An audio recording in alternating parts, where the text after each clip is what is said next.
Welcome back to the Gridiron Drive. I am your host, Anthony Correnti, joined as always by my co-host, Peter Traina, and we are back on the YouTube machine. We are getting back into the swing of things here. So previewing all of what stands out in week 5 of the NFL slate. Going to dive into some of the games Pete's putting bets on, give some fantasy analysis on some of these games. So make sure if you're watching on YouTube that you're subscribed to the channel. Leave us a comment down below. Let us know if you're tailing these picks or if you like any of this fantasy insight or if you've got a differing opinion, something that we missed. We want to hear all of it. So make sure you leave a comment down below and make sure you're subscribed so you never miss any more content coming your way on the channel. Without further ado, Pete, we're 4 weeks in. New York football's in turmoil. How's it going otherwise, It's going well. My Mets got eliminated in a terribly embarrassing fashion. But question for you, Anthony. How do you feel about the NFL officiating 4 weeks into the season?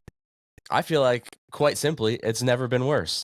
I may have, oh my God, it's so bad. It's so inconsistent. And,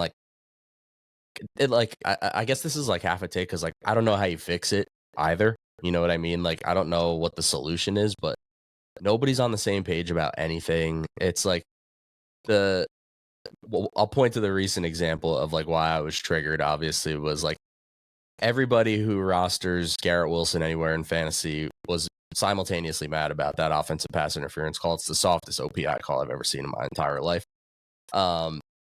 We literally see receivers do it every single week. I don't even really think it's fair to say he pushed off. It's like he touched him. But that same play the week prior, Sauce Gardner and Mike Evans got locked up in that same play, and Sauce got called for DPI. So it's I know PI is always going to be one of these annoying things, but we got to find a way to find some more consistency. Yeah, there was a couple really one-sided calls in that game, and I'm not, speculating, Vegas knows or something stupid like that, but it's just they just got to get it right. It's got to be better. And investigate them all. Investigate that crew. It's tough to watch sometimes, some of these primetime games when they do that. Somebody on that crew had Darren Waller two touchdown score prop bets put in. All right, let's hit the week 5 games. You've got, let's see, 1, 2, 3, 4, 5 games we're going to hit. You'll talk the lines and the betting insights and what you're feeling, and then we'll hit some fantasy talk as well. So let's start it off with the Minnesota Vikings at the Cleveland Browns. What do you think? It's at Cleveland, but it's really in London. That's right. Yeah, there's a 9:30 a.m. kickoff. Foggy Eastern. London town. Yeah, so this is a weird game because it's, the Browns are the quote-unquote home team, but the Vikings have been in this time zone this is their second week now because they were in Ireland last week, and that's right. Pretty sure that's the same time zone, right? Sounds right. As somebody on our side of the pond. Yeah. Well, anyway, so to me, I don't give the Browns obviously any home field advantage there. I actually would give home field advantage in a sense to Minnesota because they're more acclimated there. This game, this was a simple handicap for me, and there's only one thing that I'm really worried about this play. So the line is sitting at 3.5 right now. Vikings minus 3.5. The Vikings are really banged up on the offensive line, and the Browns do have a good defensive line. So that worries me, but I am going to take the Vikings here minus 3.5. I just think that the Vikings are coached better. They've been here, in this time zone, like I said, longer. They're more acclimated. And I think the Browns starting a rookie quarterback against a Brian Flores defense. I mean, did he even get to practice? It's probably just a walkthrough, I imagine. So I'm just going to hope that Kevin O'Connell has, Wentz getting rid of the ball in a millisecond, basically, and just, getting the ball out fast and winning ugly. I scored this one. Let me see.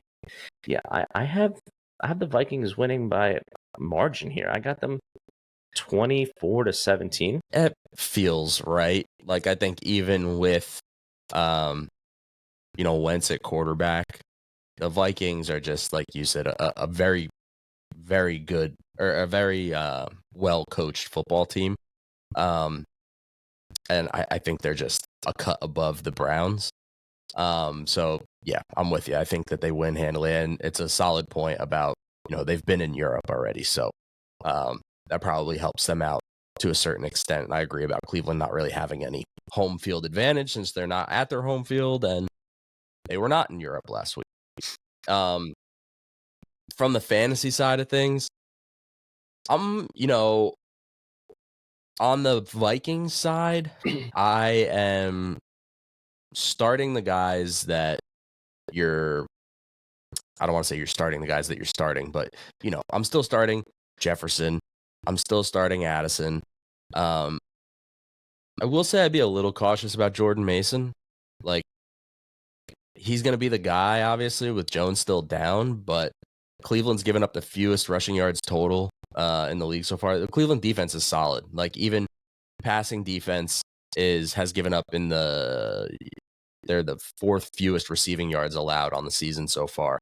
But to me, Jefferson and Addison are just too good to kind of leave on the bench in that matchup, especially given like the wonky Europe kind of aspect of it all. So Jordan Mason, I'd probably be cautious about. I wouldn't expect a whole lot. If you have to put him in, there's bye weeks this week, so you might not have a better option. But I would temper expectations there. On the Brown side, it's kind of like I need to see what it looks like with Dylan Gabriel. And I like Dylan Gabriel. We both like Dylan Gabriel a lot. Pre-draft, both of us have said multiple times, like, it's just the height. It was just the size. Like, everything else from a playing quarterback perspective, I really still don't know if there was anybody coming out in last year's draft that played quarterback better than Dylan Gabriel. No, he was the best player at the Senior Bowl, I think, by far. Yeah. Wasn't saying much. Nobody really did much to quarterbacks there, but I agree with you.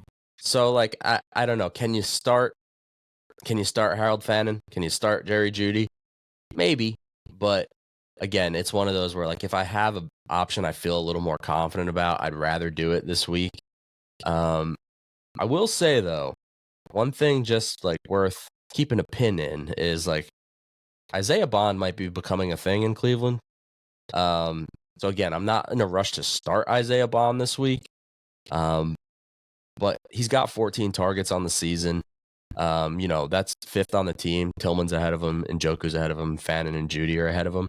But it's been becoming a little more of a consistent drumbeat there. But again, we'll see what it looks like with Gabriel. Yeah, I would stay away from anyone on the Browns. The Vikings are. I'm looking at their EPA per passing play. They're number one. EPA per rush. That's where they'd have a little bit more of an edge there. Looks like Vikings are more towards the bottom, but their total EPA on defense, they're number one. The Vikings, which EPA isn't everything, but it is a really good metric. So yeah, it's a tough hang for Dylan Gabriel. And at first, I didn't love that he was starting this game. I was like, man, this is sabotage. But then I'm like, you know what? Just throw him out there. We've always said this. If this is going to ruin him this one game, then you're really going to get ruined anyway. Yeah. All right. On to the next one. Yep. All right. Next game on the list here is your New York Football Giants at the New Orleans Saints. Let's hear it. All right. So this is the Giants are getting 2 points here. It's +2. It opened the Giants -2. I don't know why. I mean, that's not even though that's a 4-point flip, it's not a huge flip to go past 0 there, but it was interesting because the neighbors news that was, we knew that was Sunday. So anyway, I have this game as basically essentially like a tie. Not that I think it's going to end in a tie, but I have the score 21.75 to 21.15 is what my numbers came out with. Power ranking wise, I have the Giants at a -5.5, 5.2, and the Saints at a -6.4. The Saints do have a good home field advantage, but I just think that I'm just taking the 2 points there. My numbers, they're so close there. Let me see here. What do I got here? And yeah, I would put this at probably like less than a half point. If I were to make this line, like I would have it Giants -6.5 and make it like a pick 'em. So Yeah. I'll take the 2 points there. I think the Giants will be able to do enough on defense. Cesar Ruiz on the Saints, he's out for sure. He's one of their best offensive linemen. I think Trevor Penning, he was a DNP on Wednesday. I don't know if he practiced today. Again, another offensive lineman, and they don't really have a good offensive line. I don't think the Giants are going to put up a lot of points. Like I said, I think they'll score 21 points, but I think with the addition of Dart, they're just going to pound the rock with Scatterbo, Dart, and, it sucks to not have Malik Neighbors there, but I think the Giants will do enough here to stay within 2 points. I don't know if they'll win, but I think it'll be a close enough game that I'll take the 2 points there. Yeah, it makes sense. I don't disagree. There's a couple interesting pieces in this game. I'm firing up Scatterbo. I'd start Scatterbo. I'd start Wandale pretty confidently, I feel like, because I feel like Wandale's going to see a healthy target share with no Malik, which is a bummer. But Dart's got to find somebody to get the ball to in the receiving game, so it feels like Wandale's that guy. On the Saints side of things, for as not great as it's been for the Saints, it's kind of crazy that Spencer Rattler's QB 19 on the season. All right, so if you're playing Superflex, you could do worse for a QB 2. It's not great, but you could do worse. But Olave is still wide receiver 25 in PPR right now, and Juwan Johnson is tight end 7. So for as not great as Rattler's been, he's still producing some fantasy relevant guys. I would start Juwan Johnson like a tight end 1. The Giants have no linebackers to cover any kind of tight end. Yeah, Olave, I'm fine still starting like a wide receiver 2 type. But yeah, it's an interesting game because there are two teams that you're like, is it going to be gross? But I think there might actually be some decent fantasy production on both sides of the ball. I would agree. I just pulled up the injury report, and Juwan Johnson didn't practice today. I know he didn't practice yesterday, and then Trevor Penning didn't practice today. Oh no, sorry, they were both limited today, so they'll probably play. Yeah, Saints are decimated on the offensive line, but yeah, I like Juwan Johnson. I think Rattler, he's been decent, man. It's just they're just a bad team. It's unfortunate because he's probably not going to stick there, but I think he's all right. I mean, he hasn't been bad at all. He's completing 67% of his passes and has thrown 5 touchdowns and 1 pick. You could certainly be doing a lot worse. And good on him for doing that in a really less than ideal scenario and situation. And hey, I don't know. I think we all thought we'd see Tyler Shuck sooner than later when they took him in the second round, but it's weird because it's hard to move off Rattler for that production. It's not really his fault per se, but at the same time, they'll probably do it eventually if they keep losing games because they'll just want to see Shuck at some point, right? Yeah. So you almost have to. You almost have to because they're going to be bad enough to be in the quarterback talk next year. Right. So you got to know what you have. You have to know what you have. I will say, shout out to Kellen Moore. I kind of hated on him for a while because he was kind of hot when he was on the Cowboys and he was doing his thing there. And then I think he went to the Eagles. They had a bad year. So I was like, man, is this guy like a Fugazi, like a fake shark? But he doesn't have much there, and he's doing all right. Yeah, he's making the best that he can out of it. All right, should we move on to Denver at the Eagles? Denver at Philly. Yeah, Denver at Philly here. Let me just get the most recent line here. Okay, yeah. Perfect. Denver at Philly. This is Denver getting 4 points here, so +4. I am going with the Broncos +4 here. I think this is going to sound like a hater, but I think a lot of people agree with me, and I know you agree with me that the Eagles, they're like the worst 4-0 team right now.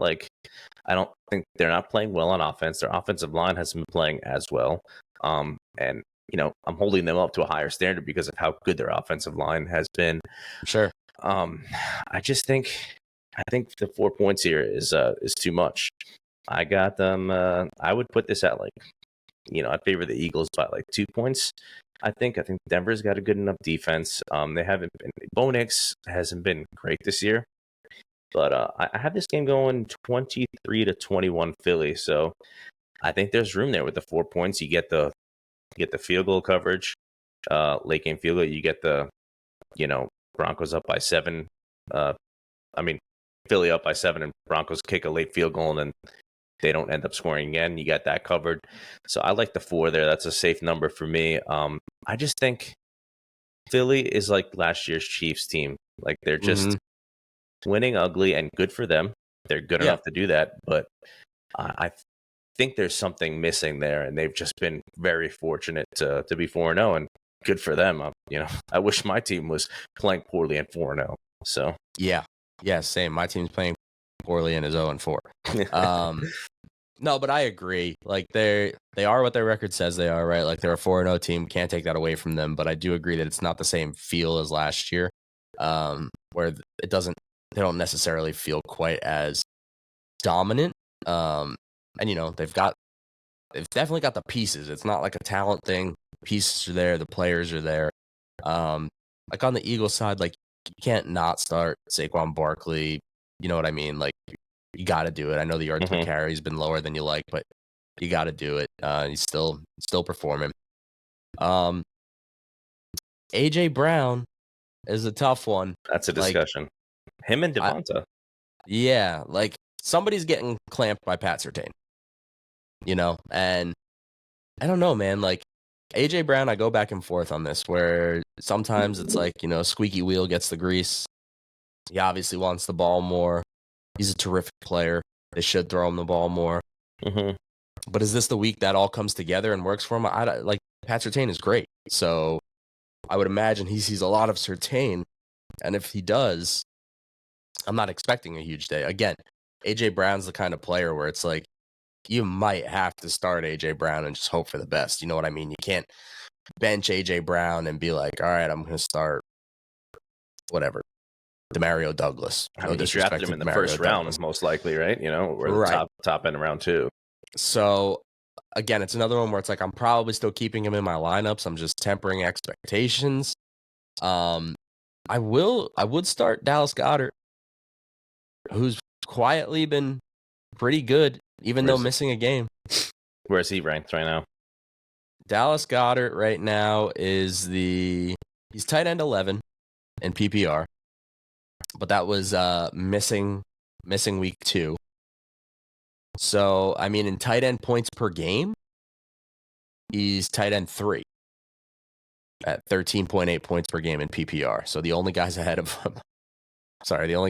him are Jake Ferguson. Shout out Jake Ferguson, who I will always hype up till the end of time. And this one is what made me laugh. Darren Waller is tight end 1 in points per game, but it's in one game, right? And it was against the Jets, who stink. All right, so I'm not saying Darren Waller is not going to have fantasy relevance the rest of the season. He very well may, but I think he only played like 20% of the snaps, like 20-30% of the snaps. It wasn't a lot, and he of just course happened he to catch 2 touchdowns. Unbelievable. So yeah, I'd start Dallas Goedert on the Eagles side. Devontae Smith. Devontae Smith is tough, man, because it's like he's one of those players where it's like in any other situation, he's probably a team's like wide receiver 1 type. Like Devontae Smith's a really good player, but they just don't throw the ball with regularity enough to really consistently have multiple reliable, consistent fantasy options. Like I think 2 things can be true: that Devontae Smith, AJ Brown, and Dallas Goedert can all be good football players, but on any given week, all 3 of those players really helping your fantasy team is tough to see with this Eagles offense that wants to run the ball, take the air out of the ball, control the clock. On the Denver side, I'm starting Courtland Sutton, who is like he's been great. He's like one of the most perennially disrespected players. I think he's wide receiver 12 right now in PPR. He gave you the stinker in week 2, but outside of that, he gave you 18.1 points week 1, 23.8 points week 3, 19.1 in week 4. So week 2, you only got 1.6 points, but he's Bo Nix's guy. And I'd start Dobbins. I'd start I think Bo Nix is like the consistency hasn't been what you want it to be early in the season, but it also feels like they made it a point to like put more on his plate. Yes. Like, so I don't know. I think he's rounding into form a little bit. He had a good week last week. I'd start Bo Nix, you know, in a one quarterback league. You probably have an option that you might feel better about. But in Superflex, I'm still fine firing him up as a quarterback too. And, quarterback one in a pinch if you got a guy on a bye. Like, or if if you happen to be playing in redraft and you have Lamar, but you also have Bo Nix somehow, like, yeah, start Bo Nix. I mean, he's been QB 14 this year. Like, he's been all right. It's just that, we expected, he had a great rookie year. So, yeah, for sure. Mac Jones just went down in agony. Yeah, I just saw that. We're recording during Thursday Night Football. Almost said earlier that Mac was on his way to getting another. I did say to you privately earlier that Kyle Shanahan was about to get Mac paid as a starter somewhere. So, sorry, Mac. I probably put the jinx on you. Tough. All right, let's. Quick question about the Eagles. Yeah. Well, fantasy-wise, what are you trading Saquon Barkley for? Or what are you giving up for Saquon Barkley? Are we talking redraft or dynasty? We'll say dynasty.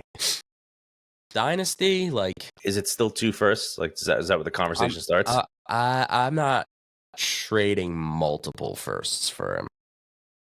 I don't think. If I was making an offer for him right now in dynasty, I would try and offer like a first and a third or something like that, and see where it goes from there. But I'd be hard pressed right now to just offer multiple firsts or like land on that. But I don't know, man. Like, the list of guys, running backs especially, that I'm willing to trade multiple firsts for is pretty slim. And I don't know. Like, on a contender, I'm still fine trying to trade a first plus another piece. But I don't know. If I have to deal multiple firsts for a running back, to me in Dynasty, like, I want that to be that I'm coming away with Bijan or Gibbs. Like, if I'm going to try and deal multiple firsts for running back, I'm going to try and go after Bijan Robinson or Jahmyr Gibbs.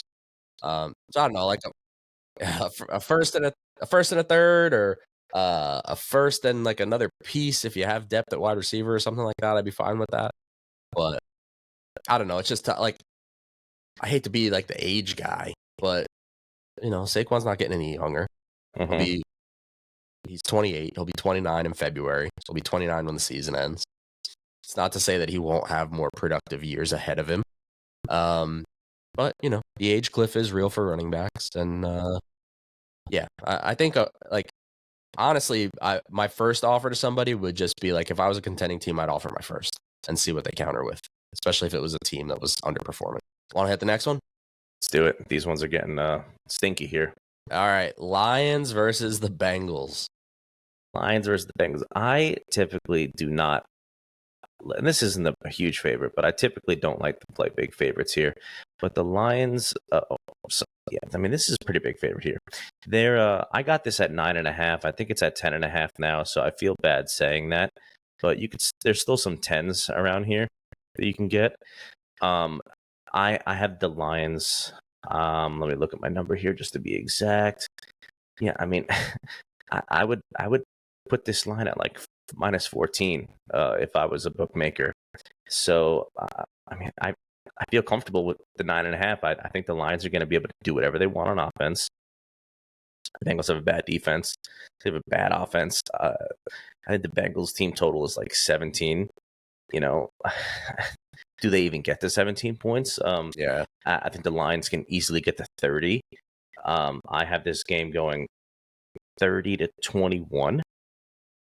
So, sorry. Yeah, 30. No, that's the wrong number. Where am I looking at here? 32 to 19. So, I just don't think that. This is my second to worst team in Cincinnati at a -7, and my number one team at a plus 8.7. There's just a huge discrepancy. Browning, he looked good in a couple games. Was it last year or the prior year? But It's just not clicking right now. I don't like anything about the Bengals. And I'm just looking to fade them. And I think the Lions aren't going to take their foot off the gas. I don't think they're that kind of team. Like last week, Buffalo against the Saints. I think they just went in with the most vanilla plays. They didn't rush any of their guys back on defense. They just said, hey, let's just win this game easily. I don't think the Lions do that. I think they're just going to stomp on them. Yeah. Yeah, I agree. And it stinks. Like, you'd love to see this game with a healthy Burrow, but the Bengals with Jake Browning under center just don't have it to, I think, hang in this one, which sucks for fantasy too. It's like you can't really bench Jamar Chase, but you don't obviously feel as good about it as you did with him with Burrow regularly. I'm definitely not in a rush to start, the other pieces there. Like, I'm fine benching T. Higgins for somebody else you feel better about. I'm fine, just fading the running back room as a whole there for now. And on the Lions side, it's like, fire him up. Fire him up, man. You're starting Goff. You're starting Amon-Ra, obviously. I'd start Jameson Williams in this one. The tough thing is, like, Laporta's been a little bit of a disappointment for fantasy purposes. Still think Laporta is a really good player. I think the problem with Laporta, like we've said, kind of about the Eagles, is I think it's going to be tough for Sam Laporta to ever really. You're not going to be able to really confidently predict the weeks where he paces the team in targets or something like that. There's just too many mouths to feed between Amon-Ra, Jameson Williams, David Montgomery, Jahmyr Gibbs, Isaac Tesla. Like, there's just a lot of pieces there right now. And Sam Laporta is tight end 16 on the season. Like, I get it. You want to start Sam Laporta. He's a great player, but I don't know. Like, there's guys that I would start confidently ahead of him. Like, I said it earlier, as a tight end one, I'd start Jake Ferguson over Sam Laporta. I'm confident starting Tyler Warren over Sam Laporta. I'd start, he's on a bye this week, but if he wasn't on a bye let's play the game where Atlanta's not on a bye this week. Would you rather start Kyle Pitts or Sam Laporta? Buddy. It doesn't matter because you can't, but that's a tough one. I've been so burned by Pitts, but I'm sure as everybody. But I mean, I guess this year, you almost have to start him. Hey, Kyle Pitts, tight end 8 on the season so far. Yeah. He's one spot ahead of Brock Bowers. I have no Laporta shares, so like I'm just never drafting a tight end that early. Unless I'm getting him in a rookie draft. I'm just, I have tons of Warren, late round one, championship pick, it does, it goes, but, I'm kidding. I'm not, but, not kidding. It's a humble brag. But yeah, no, it's, he had that tremendous rookie year, and he's just on, his team is too good. Yeah. It's tough. It's like the third option, fourth option. I mean, the 2 running backs, 2 receivers, it's tough. It's only one ball, folks. There's only one ball. Only one ball. All right, let's wrap it up with Cardinals versus Titans. We should have put this one at the beginning. Yeah, this one. I mean, I'm sorry. Listen, I bet numbers, man. I'm not. I don't have to watch these games, but listen, I bet the numbers here, and this one is. Let me make sure I got the right line because I got this at 7.5 Arizona. Okay, that's what it's sitting at now. Yeah, -7.5. I'm going with the Cardinals there. Again, I just don't like anything about the Titans, and I don't necessarily love the Cardinals. I think they're getting healthier on defense, specifically their defensive backs, but I don't even think it matters because I just don't think the Titans can do anything. They spent a lot of money and resources on the O-line. They're not good. Cam Ward hasn't been good enough to overcome that. I don't think he's bad. He's just not, the upper echelon, number 1 overall quarterback pick that he's going to elevate this bad team. We've got nothing from Lockett, nothing from Ridley. I like Iomanor, but otherwise, boy, this is a tough hang for Tennessee. And I mean, I think the coach has got to be on the hot seat. He's making mistakes that you really shouldn't make. I just don't like anything about the Titans here. And I think the Cardinals are just like a boring middle of the pack team. But again, this is my number 32 team in the Titans. I had them at like a -10. That's the lowest I have any other team. But and I have Arizona they're my 20th ranked team, but they're a 0. So I mean, that's a 10-point discrepancy. I think this one is 25 to 17, 18. Like I don't see. I don't even know if they'll get to 18 points. I don't like anything about Tennessee, and I'm just gonna fade them. And I don't like hanging over a touchdown, but I don't see a way in which the Titans backdoor cover this. Yeah, Tennessee stinks. Sorry, Tennessee fans, but they're not good. I still like Cam Ward, but there's just not a lot good there right now. I am not pressing to start anyone there. In the deepest of pinches, if you must, Alec Manor, okay, as a flex, but like it's a desperation flex play. Like, you're not going to feel great about it when you do it. And I do want to say something brave here. I want to take this time to say something brave. I'm still starting Marvin Harrison Jr. I'm still starting Marv. I have to. I have so much Marv in like redraft and other leagues. I just thought everybody faded him. So he had a not great rookie year. We know he had a fine rookie year. It just wasn't Malik Neighbors or wasn't what we thought he would have. Yeah, I'm trusting him as well. You have to. I would start Marv, and I am not. I know everybody's picking somebody. I'm not going to be the one to bother with the Arizona backfield. We're talking about third and fourth string running backs at this point. After James Conner's down and Trey Benson goes down, so maybe it's Michael Carter, maybe it's DeMarcado. I'll let somebody else in my league figure it out. Yeah, like neither. It's I'm not really interested. Neither one of those players is James Conner.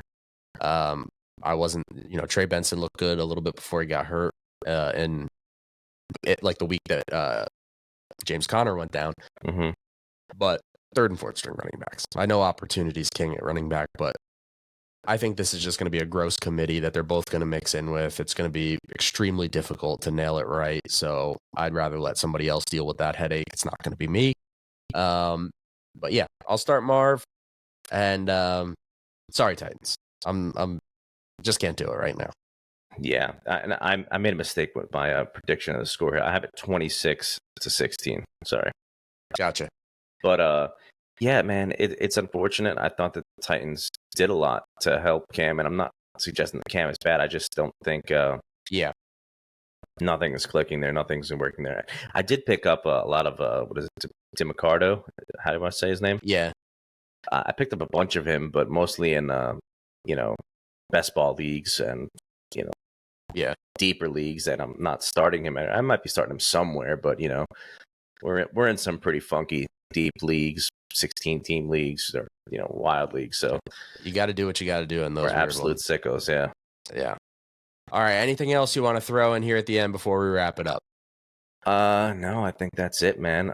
Looks like Mac Jones is good. But that's really it. Enjoy week 5. Listen, the football season is already almost a quarter done. It is a quarter done, basically. That's sad, but it is. Use that as a reminder that next time, like, I know somebody out there was thinking tonight, like, I don't want to watch the Mac Jones 49ers play the Rams. In March, you'll be dying to watch Mac Jones play football. All right. So you got to savor every little bit of it while it's here. Because people love to do that. Thursday night football is gross. You would do unspeakable things for Thursday night football come the middle of spring. All right. Don't forget that. And if you've gotten this far, do us a favor. Drop us a like. Drop us a sub. I know we haven't been on the feed in a while, but that really helps us get things going. And we're going to keep this going from here on out, I think, doing these weekly uploads. So I think that's really it, man. Yeah. All right. That'll do it. We will be back on the feed next week to preview week 6, and we will talk to you guys then. Keep the drive alive. Don't forget to like and subscribe.